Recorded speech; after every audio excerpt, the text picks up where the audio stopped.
Good morning. Unique education channel पर आपका बहुत बहुत स्वागत है। इस टाइम आपसे पॉलिटी के टेस्ट सीरीज हल कराए जा रहे हैं और नंबर भी आपके अच्छे आ रहे हैं। इसका मतलब आप तैयारी अच्छे कर रहे हो, मेहनत भी कर रहे हो।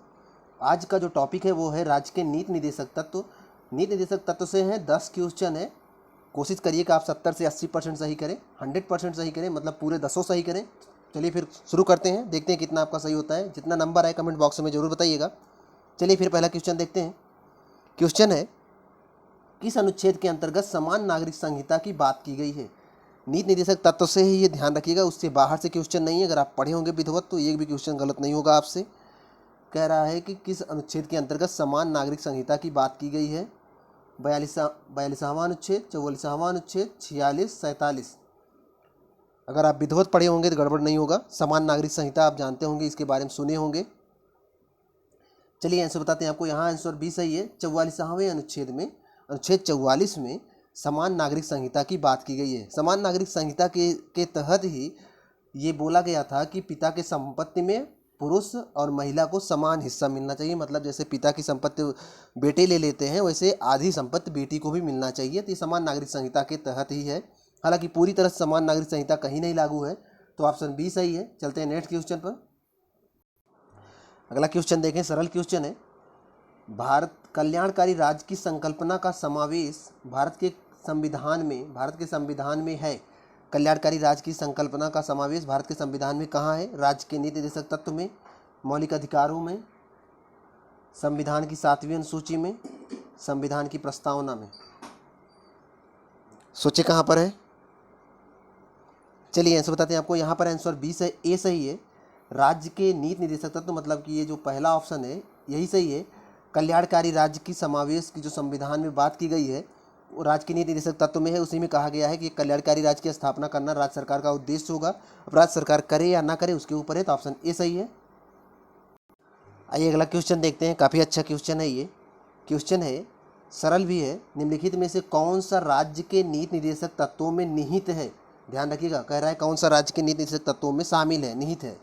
पहला है अपराधों के लिए दोष सिद्ध के संबंध में संरक्षण। दूसरा है प्राण और दैहिक स्वतंत्रता का संरक्षण। तीसरा है अल्पसंख्यक वर्गों के हितों का संरक्षण। और चौथा है पुरुष और स्त्रियों दोनों को समान कार्य के लिए समान वेतन हो। कह रहा है कौन सा राज्य के नीति निर्देशक तत्व में शामिल है। सोचिए, बहुत सरल है ये, गलत नहीं होना चाहिए। चलिए आंसर बताते हैं। यहाँ पर आंसर डी सही है। आप अनुच्छेद 39 पढ़े होंगे। 39 का डी, घ जिसे बोलते हैं, 39 के डी में बोला गया है समान कार्य के लिए समान वेतन राज्य के नीति निर्देशक तत्व में ही है। ध्यान से पढ़े होंगे तो ये गड़बड़ नहीं हुआ होगा। तो आंसर डी सही है। चलते हैं नेक्स्ट क्वेश्चन पर। आइए अगला क्वेश्चन देखते हैं। अच्छा क्वेश्चन है ये भी। क्वेश्चन है, निम्नलिखित में से कौन एक राज्य के नीति निर्देशक सिद्धांतों में सम्मिलित है? पहला है राज्य के पर्यावरण के संरक्षण तथा संवर्धन का प्रयास करेगा। राज्य देश के पर्यावरण के संरक्षण तथा संवर्धन का प्रयास करेगा। दूसरा, राज्य किसी व्यक्ति को कानून के समझ समानता से मना नहीं करेगा। तीसरा है राज्य किसी व्यक्ति को उसके धर्म, कुल, जाति, लिंग अथवा जन्मस्थान के आधार पर भेद नहीं करेगा। और चौथा है अस्पृश्यता का प्रवर्तन। सोचिए चारों में से कौन सा सही है। चलिए आंसर बता दें आपको। यहाँ पर आंसर पहला सही है। बाकी जो तीनों हैं सब मूल अधिकार में शामिल है। यही एक है कि राज्य पर्यावरण का संरक्षण और संवर्धन करेगा। यही एक हमारा नीति निर्देशक तत्व है। आप जब नीति निर्देशक तत्व पढ़ते हैं तो वहाँ पर अनुच्छेद 48 है और 48 ए है। तो जो अनुच्छेद 48 ए है उसी में दिया गया है पर्यावरण संरक्षण की बात कही गई है। हालांकि उसे छोटी किताबों में 48 में ही लिख दिया जाता है, लेकिन जब आप विधिवत पढ़ोगे तो उसे 48 ए में रखा गया है। तो ऑप्शन ए सही है। चलते हैं नेक्स्ट क्वेश्चन पर। क्वेश्चन ध्यान से देखें, अच्छा क्वेश्चन ये भी है। कह रहा है भारत में निम्न में से किसके अंतर्गत पंचायती राज प्रणाली की व्यवस्था की गई है? मौलिक अधिकार, मौलिक कर्तव्य, राज्य के नीति निर्देशक तत्व, चुनाव आयोग अधिनियम। सोचें, अच्छा क्वेश्चन है ये भी। चलिए आंसर बताते हैं आपको। यहाँ पर आंसर सी सही है। राज्य के नीति निर्देशक तत्व में आप अनुच्छेद जब 40 पढ़ोगे, जो कि गांधीवादी अनुच्छेद है, उसमें अनुच्छेद 40 में बोला गया है कि गांव में एक पंचायत होनी चाहिए, मतलब पंचायत की व्यवस्था होनी चाहिए। हालांकि अम्बेडकर इसके खिलाफ थे, इसीलिए महात्मा गांधी और अम्बेडकर में मतभेद भी हो गया था। लेकिन बाद में 73वें संविधान संशोधन के द्वारा पंचायती राज की व्यवस्था एक संवैधानिक अधिकार बना दिया गया, क्योंकि राज्य के नीति निर्देशक तत्व मानना राज्य के लिए बाध्यकारी नहीं था, इसलिए कुछ राज्य पंचायत की शुरुआत नहीं कर रहे थे। तो ऑप्शन सी सही है। चलते हैं नेक्स्ट क्वेश्चन पर।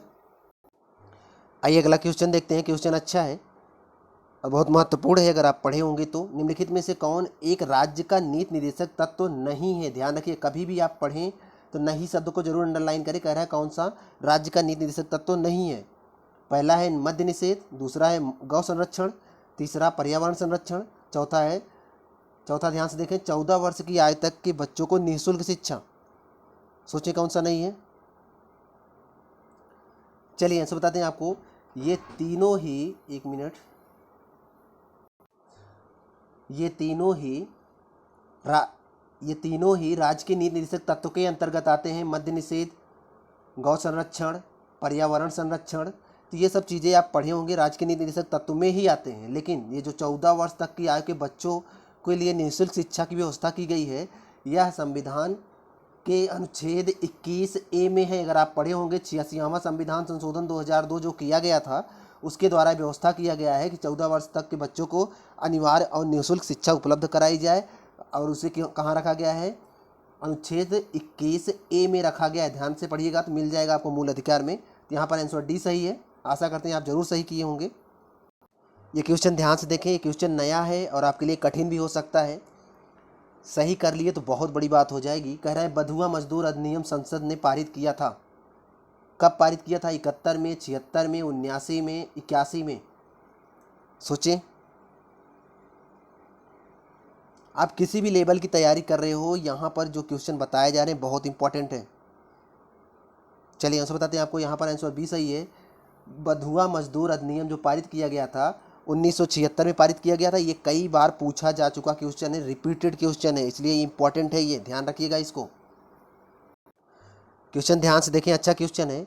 क्वेश्चन है निम्नलिखित में से कौन सा राज्य का नीति निर्देशक तत्व है? समान नागरिक संहिता, प्रेस की स्वतंत्रता, धर्म की स्वतंत्रता, विधि के समझ समानता। कह रहा है कौन सा राज्य का नीति निर्देशक तत्व है?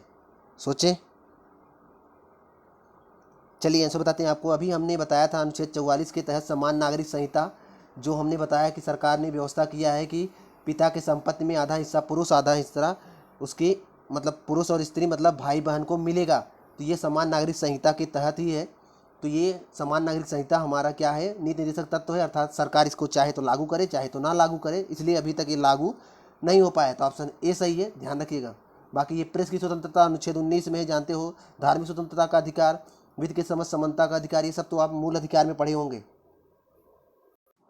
चलिए अगला क्वेश्चन देखते हैं। क्वेश्चन ये भी अच्छा है।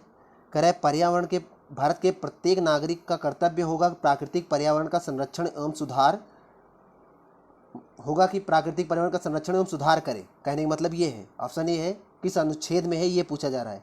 21 में, 48A, 51A, 56 में? सोचे किस अनुच्छेद में है।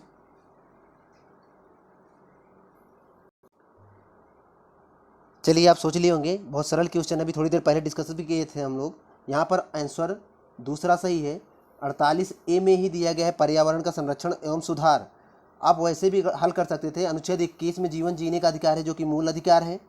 एक मिनट, अनुच्छेद 21 में जीवन जीने का अधिकार है जो कि मूल अधिकार है। अनुच्छेद 51A में मूल कर्तव्य है हमारे, और अनुच्छेद 56 में राष्ट्रपति का कार्यकाल है, मतलब पदावधि, मतलब राष्ट्रपति से संबंधित है। तो बच रहा है अनुच्छेद 48 है, जिस पे अभी थोड़ी देर पहले डिस्कस किए थे, तो ये गड़बड़ नहीं हुआ होगा।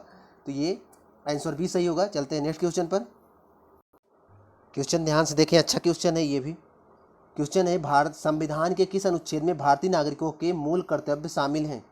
कह रहा है किस अनुच्छेद में भारतीय नागरिकों के मूल कर्तव्य शामिल हैं? अनुच्छेद 50 का, 50 ख, 51 का, 51 ख? सोचें।